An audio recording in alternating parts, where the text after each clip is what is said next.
ወስደን አይተናል። የምን አሻራ? ተጨማሪ ምርመራ ያስፈልገ ነበር እና ሌላ የሚመጣ ሰው ነበር። ሁሉም እንዳንቺ ነው አይመስልሽ? እኔ ምንድን ነኝ? ምን ማለት ነው? ሻና እኛ የቻልነውን በሙሉ አድርገናል። ከዚህ በኋላ ያለው አማራጭ መጠበቅ ነው። እንዴት እናቷ መሆኗን እርግጠኛ ሆነቻል? ግብድናውን ከመቼው ረሳሽ? ከፖሊሶቹ በላይ አንቺ የተፈጠረው እንደምታውቂ በጣም እርግጠኛ ነኝ።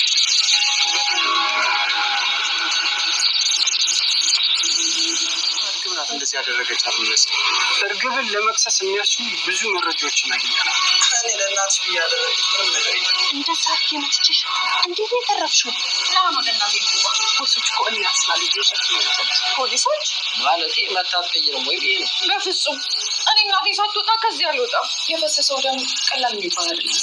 የሰጠናት ደም ደግሞ ሰውነቷ ውስጥ እስከሚሰራጭ ድረስ ትንሽ መጠበቅ ነው። እባክሽ እናቴ አንድ ድብ ስጭኝና ቢያንስ ደግሞ ብቻ አይደለም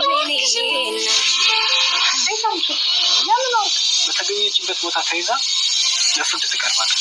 ወይኔ ባዩሽ ወዳጅ ብሎሽ ወዳጅ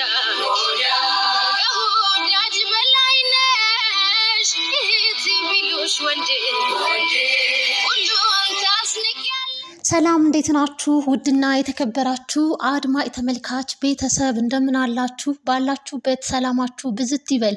ለዚህ ቻናል አዲስ ሲሆናችሁ ቻናሉን ላይክ እና ሼር ሰብስክራይብ በማድረግ ቤተሰብ ይሁኑ ማለት ነው። ኖላዊ ድራማ እንግዲህ ልብ አንጠልጣይና እንዲሁም ደግሞ አስተማሪ የሆነ ድራማ ሆኖ እንግዲህ ሁላችንም ወደነው በፍቅር እየተመለከትነው እንገኛለን ማለት ነው።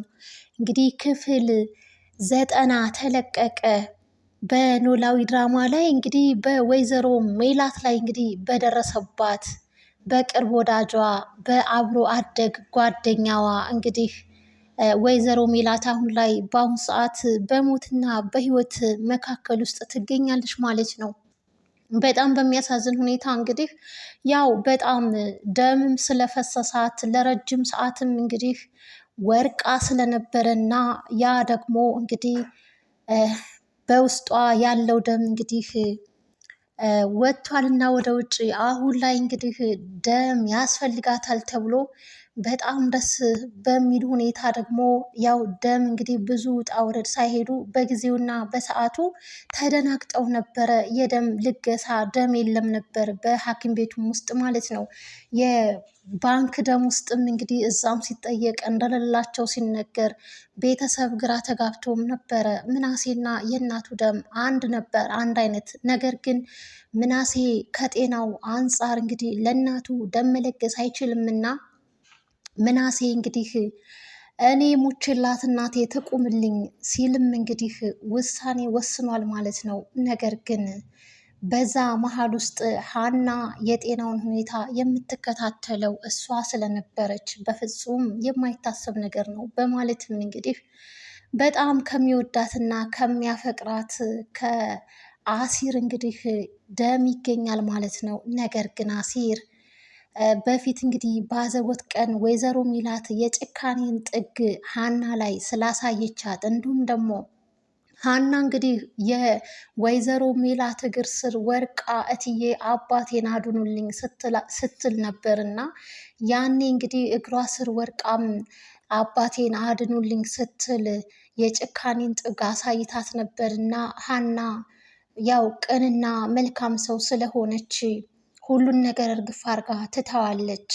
እናም አሲር ግን ያኔ እኮ አባትሽ እንዲሞቱ የፈረደች ፍርድ ፈርዳለችና በተአምር በጭራሽ የማይታሰብ ነገር ነው። እኔማ ደሜን አልሰጥም። ለምን ታዲያ ምርመራ አደረክ እማትሰጥ ከሆነ ሲባል የኔና የሷ ደም አንድ አይነት ይሆናል ብዬ አላሰብኩኝም ነበረ። ነገር ግን እኔ እሷ በሰው ህይወት ላይ ጨክና ይሙት ብላ የፈረደች ሰው ነችና እኔ እንዴት ነው ለሷ ደም የምለግሰው? በማለትም እንግዲህ ለአቶ ኖላዊ በሆነበት ሁኔታ ያኔ በሞትና በህይወት መካከል ውስጥ ባሉበት ታይም ወይዘሮ ሜላት የጭካኔን ጥግ አሳይታ ነበርና ወይዘሮ ሜላት እንግዲህ ያው ያለው ሁኔታና ነገር ሁሉም ነገር እንግዲህ ድፍንፍን ብሎባት ሀና ላይ ውሸት ተመልክታ እርግብ ላይ ደግሞ እውነታዎችን ነበር የምታየውና ለዛም ነበረ የጭካኔን ጥግ ያሳየችው። አሲርም እንግዲህ ምንም ይሁን ምን የሰው ልጅ እሷ ባለ ሀብትና ባለ ንብረት ስለሆነች ብቻ የጭካኔን ጥግ እንዲሁም ደግሞ ይሙት የማለት ፍርድ አልነበረባትም። እንዴት ነው እሷ በሰው ላይ እንግዲህ ይሙቱ ብላ የፈረደች ሰው እኔ እንዴት ነው ደሜን ለግሼ እሷን ላተርፋት የምችለው? ያኔ እኮ ፋዘርዬ ሞተው ነበር እኮ በማለት አሲር ወደኋላ ተመልሶ አስታውሷል። ሀንዬም እንግዲህ አሲር በተናገረው ነገር ሁሉም በተናገሩት ነገር ትክክል እንደሆነና ምንም ስህተት እንደሌለበት በይበልጥ ደግሞ ሀና አልቀየምክም አንተ እውነት አለክ ነበር ያለችው ማለት ነው። እናም በስተመጨረሻ ግን አሲር ለምናሴና ለሰላምዬ እንዲሁም ለሀና ሲል ምን አይነት መልካምና ድንቅ ልጆች እንደሆኑም በደንብ አድርገው ጠንቅቆ ስለሚያውቅ ለእናታቸው ደም ለግሶላታል ማለት ነው። እናም እንግዲህ አሁን ላይ ወይዘሮ ሜላት እጅጉን በጣም ጉዳት ስለደረሰባትና ሰውነቷ ሁሉ ስለደከመ ለረጅም ጊዜ ለቀናት፣ ለሳምንታት፣ ለወርም ሊሆን ይችላል ልትነቃ አትችልም። ትዕግስት ሊኖረንና በትዕግስት ልንጠብቃት ይገባል በማለት ዶክተሯም ታሳውቃቸዋለች ማለት ነው። ነገር ግን አቶ መስፍን ስቅ ብሎ እያለቀሰ ሁሉም ቤተሰቡ በሙሉ እንግዲህ እያለቀሰ እጅጉን በጣም እየተጸጸቱም እያለቀሱም ይገኛሉ ማለት ነው። እንግዲህ የፖሊስ ምርመራም አድርጓል ማለት ነው።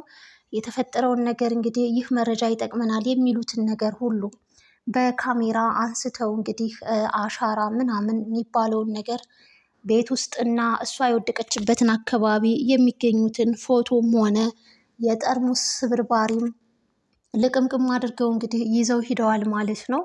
እናም እንግዲህ የሕክምና እርዳታ ብቻ ሳይሆን በፖሊሶችም ዘንድ እንግዲህ በህጋዊ በሆነና ትክክለኛ በሆነ መንገድ እንግዲህ ጉዳዩ እንዲጣራ በይበልጥ ደግሞ ዶክተሯ ማስጠንቀቃ ነግራቸዋለይ።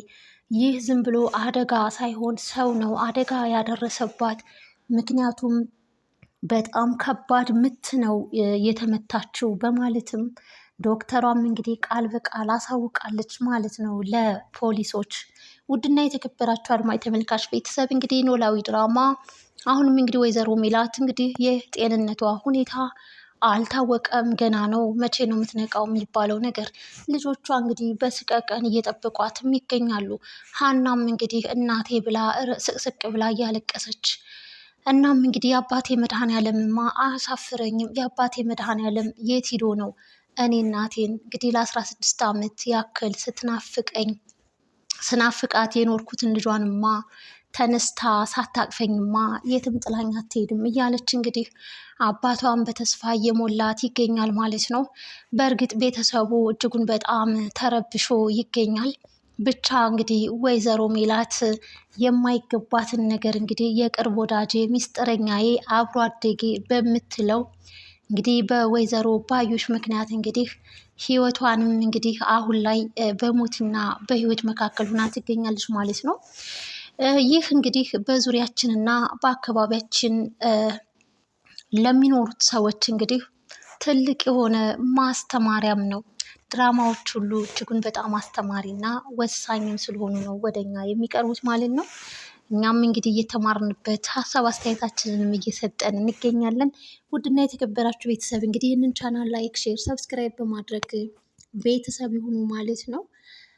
ቀጣይስ ክፍል እንግዲህ ወይዘሮ ሜላት በቅርብ ጊዜ ትነቃና በጤናዋ የማስታወስ ችሎታዋ ሁሉ ነገር እንግዲህ ተሟልቶላት ትነቃና ከቤተሰቦቿ ጋር በሰላም ትገናኝ ይሆን የሚለውን ደግሞ እንግዲህ ሁላችንም እስኪ በጉጉት እየጠበቅን እንገኛለን ማለት ነው።